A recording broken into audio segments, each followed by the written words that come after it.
them to speak English, but they were singing my song, and it's like you just get this, you get this, you get this crescent moon.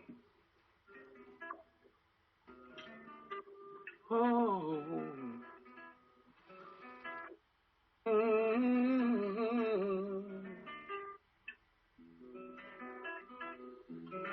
I remember when we met underneath the crescent moon. I poured out my heart to you, and you stayed with me. It was underneath the stars that I saw my dream come true. And all I ask is that you stay until the sun comes out. In a world as cold as this, I will shine upon you and warm you with the sunshine still.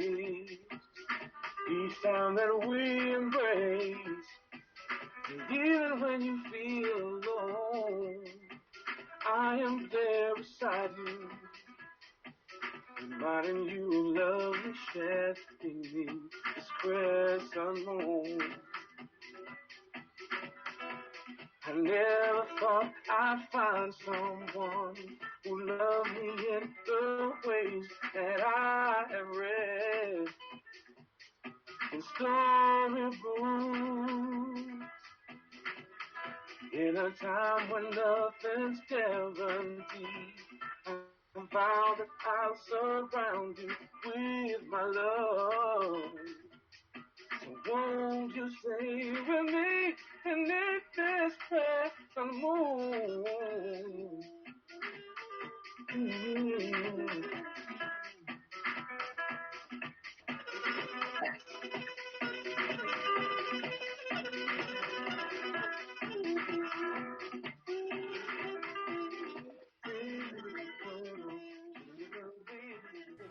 Hey, what's up? This is Marc A Evans, and you're tuned in to Verse TV.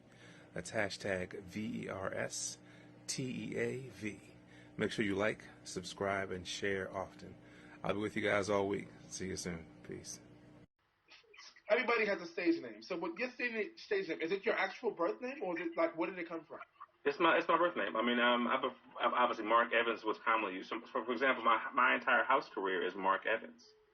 Marc A. Evans and Marc Avons are my indie stuff. So I've done 3 indie, like 1 live acoustic album with my guitar player and a beatboxer. We've hosted this series called Acoustic Thursdays in Baltimore for 12 years. Like every week, indie, hip hop, soul, neo soul, spoken word, with me and my 2 of my brothers. But we did a live concert once at Hunfest in Baltimore about 8 years ago and recorded that session and released it. But I've also done like a neo soul album. And I've done like an R&B smooth jazz, kind of very Will Downing, very Brian McKnight-ish. My first album was called The First 7 Years. In '04 and '09, I released Intervention. In '08, I released The Way You Love Me, which I signed to a UK label, and that was a big thing. So anything that's Marc A. Evans or Marc Avon is my indie stuff, my soul, neo soul, down tempo. Marc Evans, just with no middle name, is my house stuff. Mm-hmm. Mm-hmm. So it's just Marc. For those of you out there that may didn't know, some people see that and don't really know it's the same person. Yeah, so now you know. You heard it from the horse's mouth yourself. Got it? Now you got to look it up. It's there. Google it.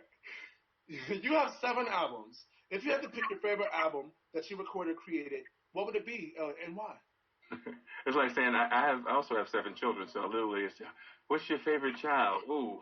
You really have 7 children? I really have 7 children. Yes. Oh my, come on, I don't. Sing is my other gift. No. Nah, so I honestly say that the album "The Way You Love Me," the album that came from the single I wrote in 2004 with Spin and the Motherfuckers for a label called Hustle. Well, we wrote the song in Baltimore at Code Red. That was the label in Baltimore that signed me for the single. And literally, I came as an artist, singing background, and then next thing I was writing. But let me write something for you guys. I write songs. I'm a songwriter, so I wrote "The Way You Love Me." Had no idea, like when you write as an artist, you grind, you write, and you sing and perform all the time. If I go to a club or a cafe and I sing and 10 people know my song, I'm happy. I'm happy that 10 of them know it. I was in Europe after the first hour with "The Way You Love Me," and that led to a full album deal with a label called Defected in London.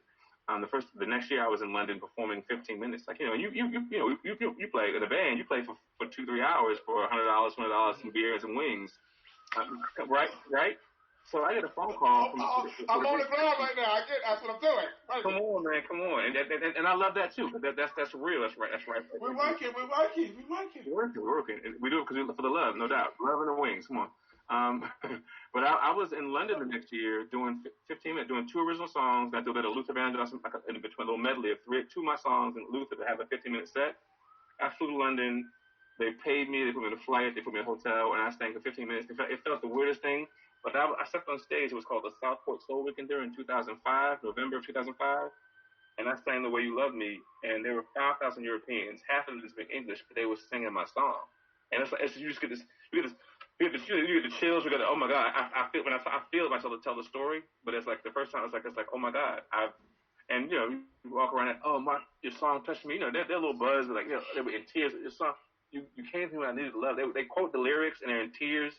It shows how powerful that connection, that music is, the spirit and the energy beyond the language. It connects people. So that's my high, man. I really enjoyed it. So yeah.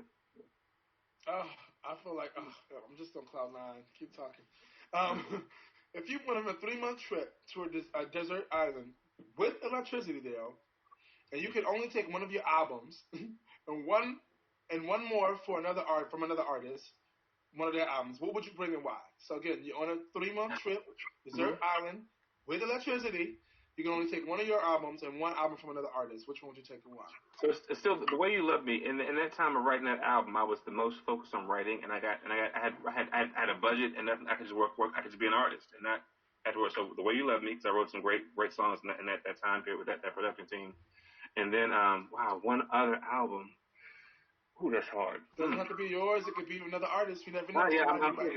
There's so many things that I like a lot that are part of my life. I call it the Brown album, Michael Jackson's Off the Wall. Just saying one is hard, but I just think that album, one as a 12-year-old, I played that album every day in the summertime. I played them Off the Wall, Hotter Than July, The Best of the Platters, The Best of Nat King Cole, and Billy Joel's 2 Seconds. At 12, I was listening to R&B, soul, rock, doo-wop, so that's what I was with music, yeah. That's exactly why you are who you are. MJ Off the Wall, the Brown album. That's exactly why you are who you are. Come on now. Brother. 12 years old. Listen to that kind of music. To have been fed with music, I was fed properly. Come on now, you definitely was. Real fed. So you've been to 25 countries. Wow. What are the top 3 countries that provide the best experience outside of the U.S. for you, and why? The top 3. Top 3. I would definitely say that I was in Italy, in Lecce, Italy, because I've had. Usually I do. You drop in, you leave Friday, you fly into a country, you do a show you do a sound check in the afternoon, you come hotel, nap, sound check, show, and come back home the next day. So I was doing like 2-3 weekends a month in other countries, just dropping into these big parties, doing live PAs, like a track date. I spent 5 days in Lecce, and I spent the fact that in Italy and Europe was so beautiful, all the architecture and the food is amazing. That was a great experience with my buddy Sufiano, Antonio Sufiano. They had a series called Body and Soulful, so I was there with Kenny, with Spin, and with Teddy Douglas from the Basement Boys. I got to do a couple of different shows there. That was beautiful. My time in Berlin, I was in Berlin 2 summers ago. I was literally, I thought I was going for a regular gig. I was going for a wedding. I was hired to come and be a surprise. My music director from the band that I work with in Germany, he said, hey, we got a gig, and the bride wants a special guest, and I recommended you to come, and they love your music, so we're going to do some covers. Come on, you're going to surprise her, do 3 or 4 songs of yours, and I said, I'll stay and I'll jam, because I know all you're doing Earth, Wind, and Fire. I got you. I'm on all night. So, and I spent like 4 or 5 days in Berlin. Beautiful, great food, great weather. Got to go for walks, and just living and touching the world. I guess the Melbourne, Australia. It is so amazingly peaceful, chill, and beautiful there. again, I was in Croatia 2 summers ago, and that was just beautiful because it was by the ocean and the warm weather, and it was like walking around like this big festival there. So the top three is hard. Let's go Croatia, Come on. Lecce, Italy, That's three, man. and Berlin. Those three. Gotcha. Awesome. And so you mentioned the importance of being able to write lyrics in addition to bringing strong vocals. Why is Mm-hmm. that so important? I mean, because the radio is full of singers who are singing their ass off, but they ain't saying shit. Like it's just a real thing about the industry wants, remember, like American Idol. Like when American Idol came out in like it's like '04, I think it was. They debuted. Oh no, '08. I think '08. I think it debuted in 2008. Was the original year? 98. The original year? 98. Because American Idol you talking about? Dude, American Idol was in 1998 because I think 24 was the cutoff and I was 28, so I was always too old for that show. So I could never compete. Like, I'm not going to lie, I never competed on that show. But the fact that like they were looking for idols, someone marketable, someone who's cute and sing what we write for you. Like unless you're a writer, they really, the industry is looking for disposable artists a lot of times. They're looking for if to sign you, make us money, and we move on to the next one. Do what we need for you, make our money for us. But I wanted to be an artist whose lyrics could stand. Because I can sing. I mean, I can definitely sing, and I don't want to get away with singing some bullshit, because I can run, I have a great tone, make it sound good. So I spent about 3 years as a performance poet, to be a lyricist, a writer, and literally it was the minister, Jai Hipster, and the songbird. We performed up and down the coast at colleges, and we hosted an open mic series every week in Baltimore as well before Organic Soul Tuesdays. In fact, James got the idea from us. He told me he got the idea from us doing a weekly series like that. So I took time to not have a band. Do my lyrics evoke emotions, or do you see colors? Can you smell the aromas? Can you feel the feelings in those? I want to make sure that even when what I'm singing, you can also feel the lyric. Are you still being moved? Excuse me. You just gave me a different aspect of looking at a way of putting sound to music and exploration to music. Because of that, like you can say, for instance, it tastes like strawberries, Right. or it felt like silk. But the way you say it, can mean like, did you feel that? Did you taste that? Exactly. Cool. I am I'm very active on social media, so it's Marc with a C, MARC, Avon, like the product, Avon Evans. Excuse me, Marc Avon Evans Pics on Instagram, Marc Avon Evans Music on Facebook, and that links to everything I'm doing. Performances, video links. You can Google me. I'm Googleable. You can Google me, or you can ask Siri about me. That part. Yeah. So yeah, that's it, man. I'm here.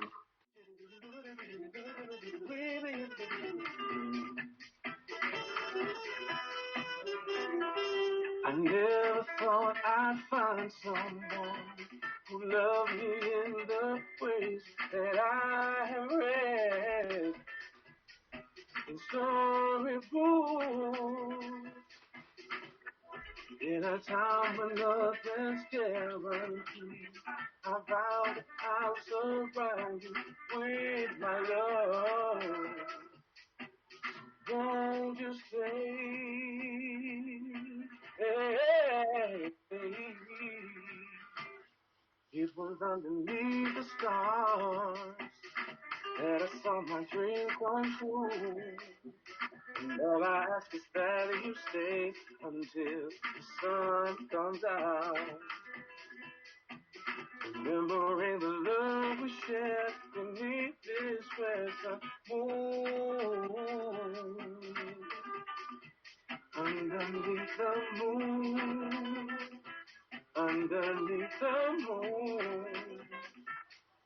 Underneath the moon, the crescent moon. Still beneath this crescent moon. Oh, I want you to stay with me. Beneath this crescent moon, beneath this crescent moon. Oh,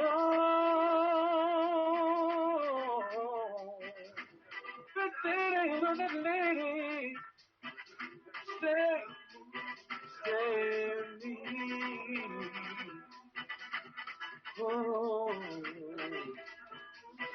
I want you to stay with me. till the sun comes out. Beneath this Christmas moon.